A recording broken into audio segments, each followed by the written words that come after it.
Hey guys, DIY Maniac, John P here. For today's video, we got a leak on the hot tub.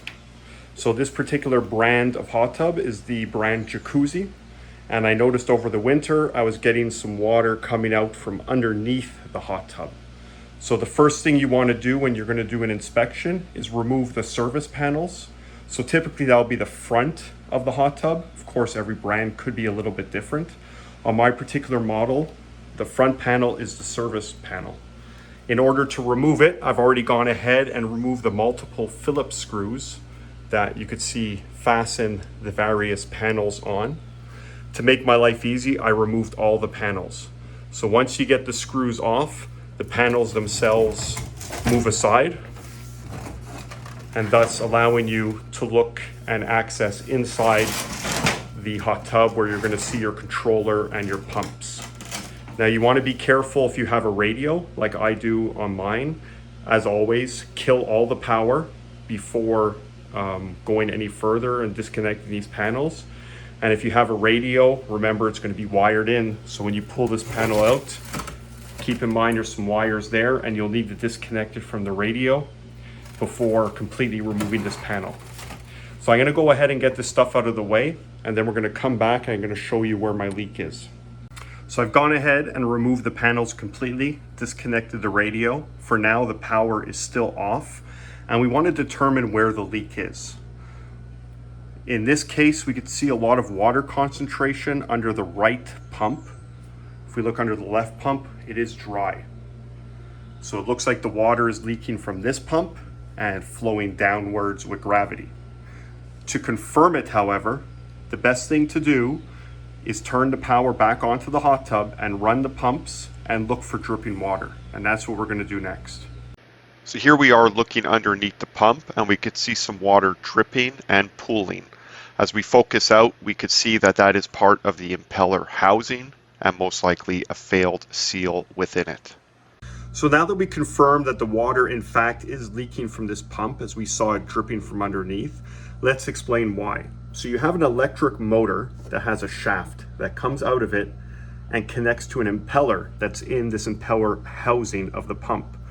Well, you have seals on this housing to make the seal between the impeller shaft and the housing body. Those seals go bad, which allow water to run out, and that's what we see dripping on the bottom. So the first thing we could do before we make any repair is drain the hot tub. On most hot tubs, you're going to have a drain port. On mine, it's right here.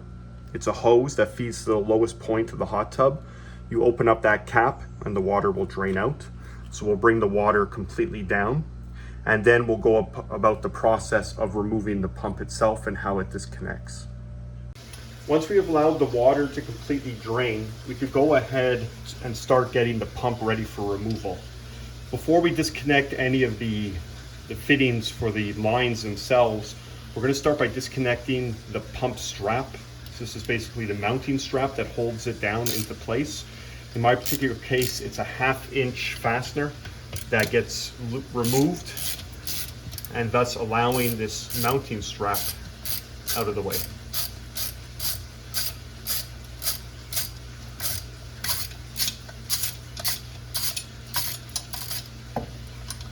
Once you loosen the fastener, the strap basically comes out of its holding place on the bottom bracket, and you can remove it completely. And now the strap is out of the way. And then we could go to the next step, which is disconnecting the pump lines. So let's start with the pump electrical. You're going to want to follow your wire from your pump back, and it's going to lead to your spa controller, which is a large control box right here. The wire is hardwired inside the controller. Typically, you're going to have enough loose wire where you won't need to disconnect it from the spa controller. You'll have enough loose wire to get the pump out of the spa housing and into a more workable space. In my case, I do have enough. It's about 3 feet of cable. I could remove the pump from the spa and get it to an easy place that I could start working on it. With the hot tub now drained and the water out, there's still going to be a bit of water inside the pump. If you look on the front side of the pump on the impeller housing, especially on this particular model, there's 2 drain ports. You could turn them by hand and loosen them. If they're a little tight, take a pair of pliers, and as you remove it, it's just basically going to let whatever water is still in there come out.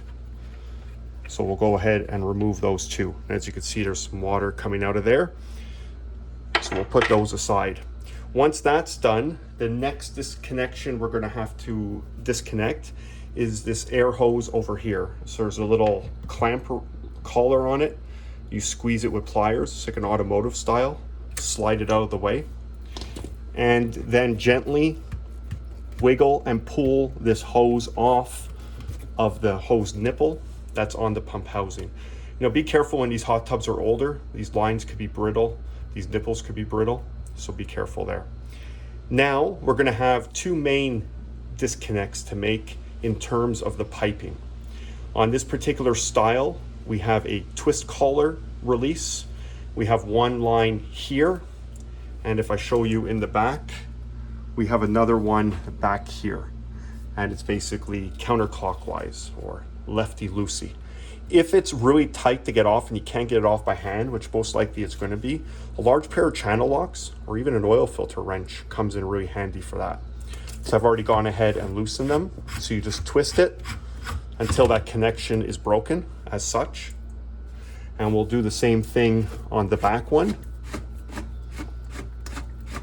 Don't be surprised, you're going to get some water coming out. It's all part of the game. So with those two lines disconnected, the last connection we have to look at is on the back. You should have, if you're to code, is a bonding wire. So bonding wire is basically a grounding wire. So we could see mine here. You're going to have a flathead screw, blade screw that you'll loosen, and you could pull your bonding wire out. Now our bonding wire is out. All our disconnects are made. So we're going to go ahead now and try to pull this pump out. Like I said, I left this wire connected, and we're going to try to pull it out and get it into a more workable area. So I'm going to go ahead now and pull everything out. I'll try to get out of the way so I'm not blocking it too much. We're going to pick it up, and what we're going to want to do is bring it out around this bracing and get it out to where we can work on it. Now it is a little heavy, so be prepared. Now it's out, and we can lay it on the ground. And I'm going to position a table over here, or a bench, where I could then put the pump on and be more easy to work. I was lucky enough to have enough wire to be able to put the pump on the hot tub cover to give me a nice height to work at. First step, we're going to have all these Phillips screws going around the pump housing. We're going to want to go ahead and remove those.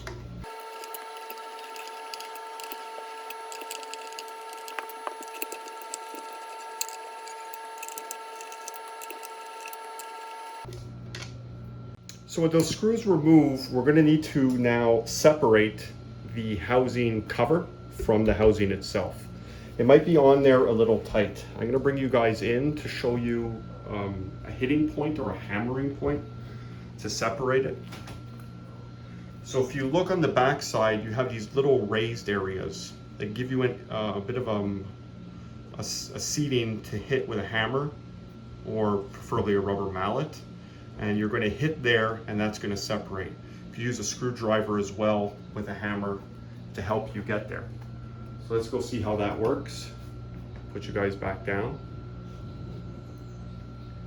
I'll take my flathead screwdriver with my rubber mallet, and I'll gently tap, and we're starting to separate. And you're going to want to work your way around. There's multiple of those raised areas. There we go. We're starting to separate more, and continue working your way around. So that's what I'm going to do.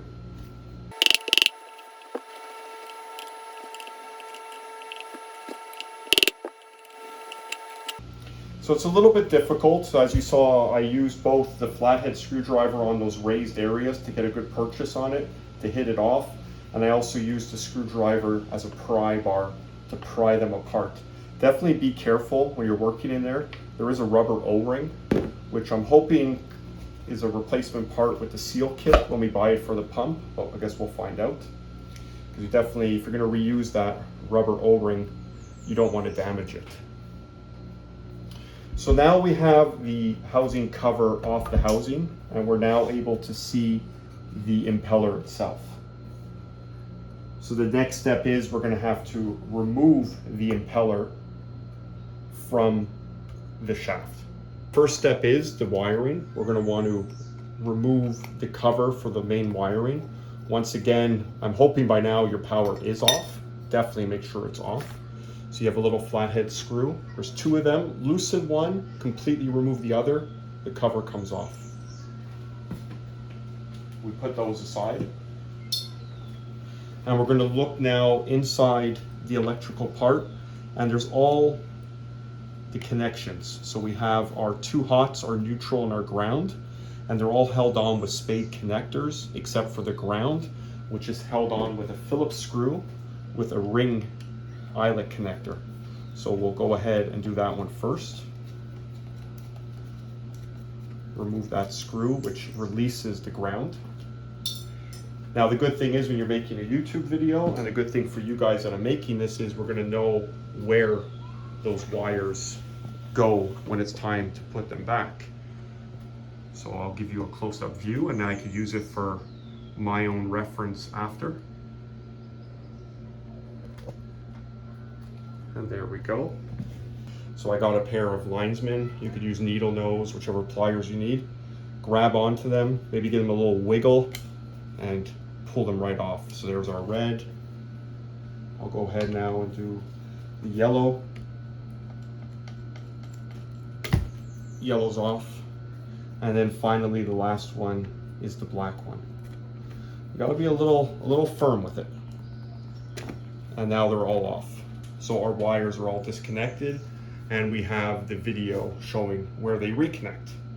So now, in the end, we actually did end up disconnecting the wiring, so we could take the pump to a more workable area, up to you. So once that is done, we're gonna go ahead and we're gonna remove the 4 nuts here, or retainers. So it's a 5/16 to get these 4 retainers removed.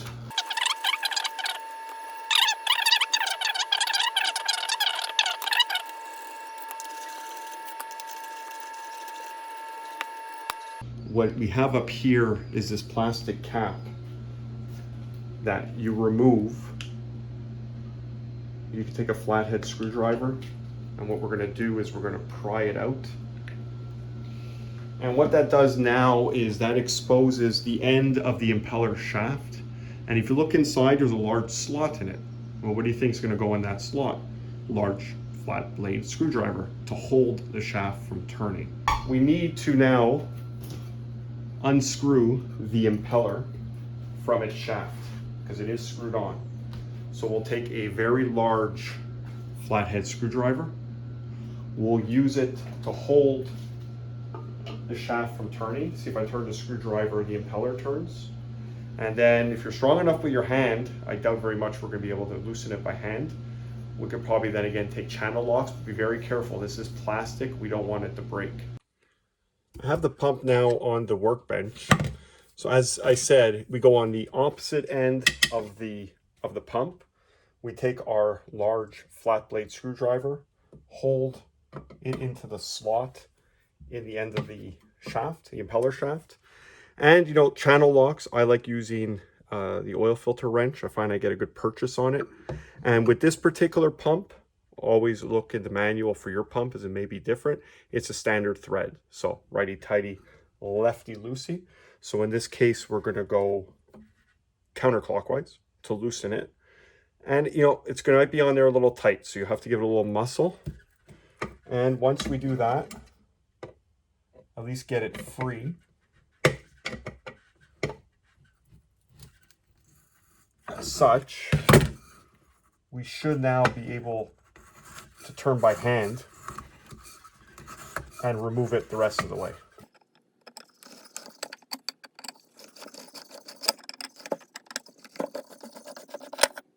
Now, once the impeller comes off, you see it here, we could turn it side.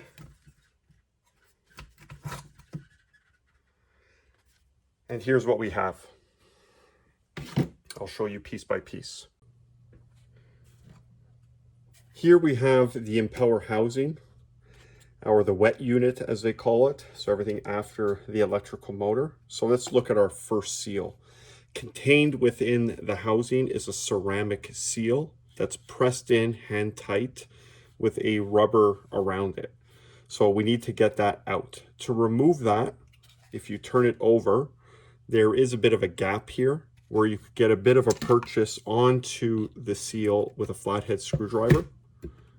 Put it at a bit of an angle, take your hammer, give it a knock, and it pops right out. So that's how that's removed. So that's our ceramic seal. So there's a ceramic surface right here. The second seal on the back of the impeller itself is our spring seal. The spring seal has a graphite cap on it. Now the way the sealing is done is the graphite on the spring seal and the ceramic seal come together. So think of it this way, your shaft is spinning inside this, and these are spinning together, and that's creating that perfect seal. The ceramic and the graphite together constantly turning are perfect, or supposed to be a perfect mating surface to each other. The spring gets compressed, putting the pressure. So this allows it to spin, but putting pressure, matched mating surfaces, no leaks. With time, these wear out. You either get imperfections in the ceramic due to debris or possible overheating. How can you overheat a pump? Run it dry. Basically, don't have water through it. It'll overheat and could deform it. So those are the two seals right there.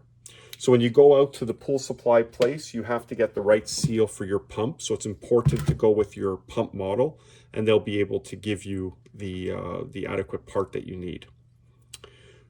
When you get your new seal, first the ceramic, you're basically going to press it back in to the housing, ceramic side up. You'll seat it first by hand, and you can almost push it all the way in. However, the new seal might be a little bit tighter. You don't want to disrupt the surface of the ceramic or deform it or nick it in any way. So get a soft object, like the soft handle of a screwdriver, place it over, and just give it some light taps, and it bottoms out. And now we're fully seated within the impeller housing cover, or the impeller housing. The spring seal with the graphite gets pressed in behind the impeller. So you'll take it, push it in, make sure your ceramic is what's facing down. And then when you screw the impeller back on to the shaft of the motor, it'll seat together. So here's our shaft. So for installation, you would first put your impeller housing, and you want to clock it the same way you took it off. Clocking means the orientation that it's placed in. So the nice thing with these pumps is it allows you to clock it in different positions. So in my case, it's a side discharge. So that's how it came off. You put it on, and then you take your impeller with your ceramic spring seal, and you're going to screw it on the same way you took it off, holding that back portion of the impeller shaft with that flathead screwdriver. And that's pretty much the reinstallation. Now, when it comes to repairing these pumps, we have a few options. What I just showed you, replacing just the seals. Otherwise, you could also replace the whole wet unit. Once again, that's everything this side of the electric motor. So you would buy the wet unit, which would include the impeller housing, the impeller, the seals, all as a complete unit ready to go onto the pump, onto the motor. You could buy, obviously, the whole motor assembly, but that's going to be quite costly. So if the electrical part is still good, there's no need to change it. So there you go, guys. I mean, that gives you a bit of an understanding of how that works. As far as getting the pump unit back into the hot tub, it's just reversal of what you just saw. So just go in reverse of the steps that I already showed you. I hope this video helped you and at least gives you a better understanding of what to look for and how to detect the leak. and the disassembly of the pump unit. So if you have any questions or comments, definitely leave them down below. I'll be happy to respond to anything. And thanks again for watching, guys. I really appreciate it.